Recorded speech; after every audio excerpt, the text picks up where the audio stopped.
قادر بخش رند بلوچ مشہور طور پر قادو مکرانی 19ویں صدی کے ہندوستانی انقلابی تھے جو گجرات کے کاٹھیا واڑ کے علاقے میں رہتے تھے، لیکن وہ 1811 میں مکران بلوچستان میں پیدا ہوئے اور وہیں پرورش پائی۔ انگریزوں نے جب قلات سمیت بلوچستان کے دیگر علاقوں میں اپنا اثر و رسوخ بڑھایا تو بہت سے لوگ نقل مکانی پر مجبور ہوئے۔ انہی دنوں مکران کو شدید قحط سالی کا سامنا تھا۔ بڑی تعداد میں مال مویشی موسمی حالات کی سختی کے باعث ہلاک ہو گئے، جس کی وجہ سے بھی لوگوں کے پاس نقل مکانی کے علاوہ اور کوئی چارہ نہیں تھا۔ اسی دوران قادر بخش کے خاندان نے مکران سے جوناگڑھ کی طرف نقل مکانی کی۔ غریب نچلے طبقے کے حقوق کے حق میں گجرات کے اعلیٰ طبقے کی طرف سے برطانوی راج اور حکمرانی کی مخالفت اور مزاحمت کرنے کے لیے مشہور ہیں۔ وہ ہندوستان کے عظیم آزادی پسندوں میں سے ایک تھے۔ قادو مکرانی انگریز سرکار کے لیے سرکش ڈاکو جبکہ عام مقامی لوگوں کے لیے وطن کا رکھوالا اور امیروں سے دولت لوٹ کر غریبوں میں تقسیم کرنے والا تھا۔ یہی وجہ ہے کہ کاٹھیا واڑ کے لوک گیتوں میں آج بھی قادو مکرانی کا نام زندہ ہے۔ گل حسن کلمتی کے مطابق وہ انگریزوں کے کارندوں سے دولت لوٹ کر غریب کاٹھیا واڑیوں اور گجراتیوں میں تقسیم کرتا اور غریبوں کی شادیاں کرواتا تھا۔ انہی دنوں میں ریاست جوناگڑھ میں تعینات جانسن نامی ایک انگریز اہلکار نے کاٹھیا واڑ کے باغی نامی کتاب میں لکھا کہ قادر بخش قادو مکرانی نے جوناگڑھ کے 8 گاؤں کا صفایا کیا، 71 تاجروں کو قتل کیا، 89 افراد کی ناک کاٹی ہوئی ناکوں کی سرجری کر کر کے جوناگڑھ کے ڈاکٹر تھر داس ناک کی سرجری کے ماہر بن گئے۔ گل حسن کلمتی اپنی کتاب کراچی کے آفاقی کردار میں لکھتے ہیں کہ قادو مکرانی اس وجہ سے لوگوں کی ناک کاٹ دیتا تھا تاکہ عوام کو یہ معلوم ہو سکے کہ کون شخص غدار اور کون انگریزوں کا ساتھی ہے۔ گل حسن کلمتی اپنی کتاب میں لکھتے ہیں کہ قادو مکرانی کو گوریلا جنگ میں جوناگڑھ کے علاقے گجرات کے سلاوٹ کاٹھیا واڑی بلوچوں کے علاوہ گجرات کا پڑھے لکھے اور پسے ہوئے طبقات کی حمایت حاصل تھی۔ آہستہ آہستہ انگریزوں کے خلاف وطن پرستوں کا یہ قافلہ بڑھتا گیا۔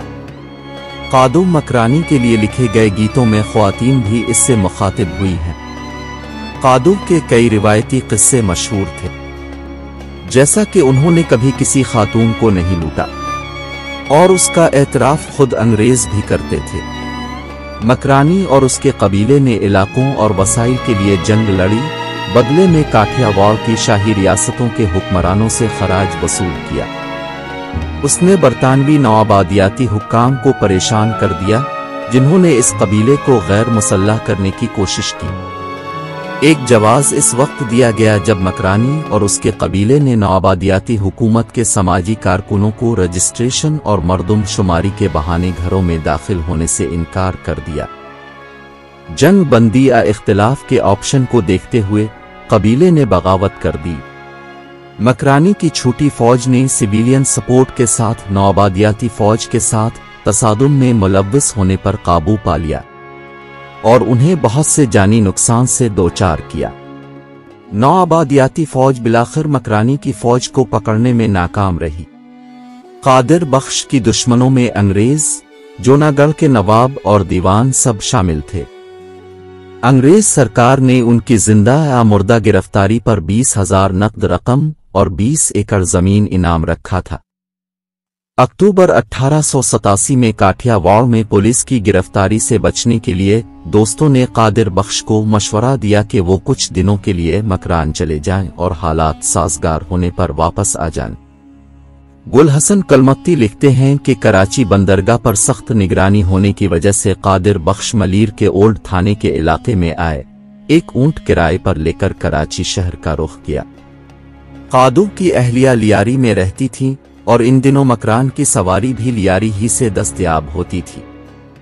واحد بلوچ لکھتے ہیں کہ قادر بخش احمد آباد سے بذریعہ ٹرین سندھ میں داخل ہوئے تھے۔ اس طرح کچھ حوالوں میں ہے کہ وہ سادھو کے بحروب میں داخل ہوئے تھے۔ گل حسن کلمتی لکھتے ہیں کہ قادو مکرانی کراچی شہر سے واقف نہیں تھے۔ انہوں نے لیاری جانے کے لیے کرائے پر اونٹ حاصل کیا۔ ساربان اونٹ چلانے والے نے ان کو پہچان لیا تھا۔ اس نے بغدادی تھانے کے قریب اپنا اونٹ کھڑا کیا اور دوسرا اونٹ لانے کا بہانہ کر کے تھانے میں چلا گیا، مخبری کی اور ایک سپاہی کو ساتھ لے کر واپس پہنچا۔ قادو سمجھ گیا کہ ساربان نے مخبری کی ہے، اس نے خنجر کے وار کر کے دونوں کو ہلاک کر دیا اور فرار ہونے کی کوشش کی۔ قادو مکرانی اس جگہ کی گلیوں سے ناواقف تھے۔ کراچی کے گل محمد لین کے علاقے میں پولیس نے ڈاکو کی آوازیں لگا کر ان کا پیچھا کیا۔ اس دوران ایک مزدور دیوار بنا رہا تھا، وہ یہ منظر دیکھ رہا تھا اور اس نے قادو مکرانی کے سر پر اینٹ مار دی، جس سے وہ زخمی ہو گئے اور گرفتار ہوئے۔ مکرانی پر گرا ہوا یہ پتھر اب بھی ان کی قبر کے پاس محفوظ ہے۔ واحد بلوچ بتاتے ہیں کہ قادو کی ایک ہمشیرہ آسو گوٹھ ملیر میں رہتی تھیں، جبکہ کچھ رشتہ دار کلاکوٹ لیاری میں مقیم تھے۔ تاہم جب جوناگڑھ میں حالات بہتر ہوئے تو یہ کنبہ دوبارہ واپس چلا گیا۔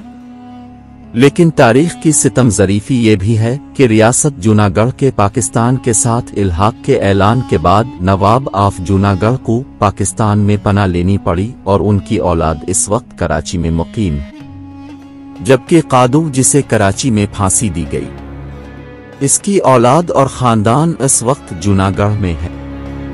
1960 میں سادھنا چترا فلم کمپنی انڈیا نے مکرانی کو خراج تحسین پیش کرنے کے لیے قادو مکرانی کے نام سے ایک گجراتی فلم بنائی۔ گوگل اور یوٹیوب قادو مکرانی کا نام لکھیں تو گجراتی زبان میں بنی ہوئی متعدد فلمیں، کئی لوک گیت اور داستانیں سامنے آ جاتی ہیں، جن میں سے بیشتر میں انہیں گجرات کا سورما بتایا گیا ہے۔